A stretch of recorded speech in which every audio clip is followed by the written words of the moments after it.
ज्वारीच्या पिठाचे घावणे करण्यासाठी 2 वाटी पीठ घ्या. अर्धी वाटी भाजलेला रवा घ्या. अर्धी वाटी दही घ्या. पाव टीस्पून जिरं पावडर घ्या. 2 टीस्पून लाल तिखट घ्या.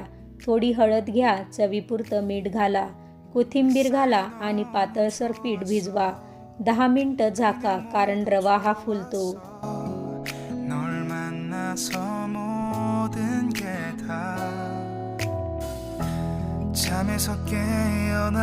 10 मिनिटांनंतर गॅसवर पॅन किंवा तवा ठेवा. तेलाने ग्रीस करा.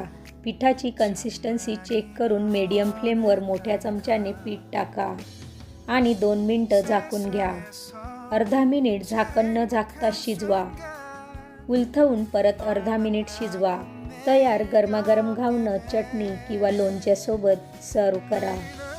रेसिपी आवडली असेल तर स्मिताज क्लाउड किचनला लाईक करून सबस्क्राईब करा.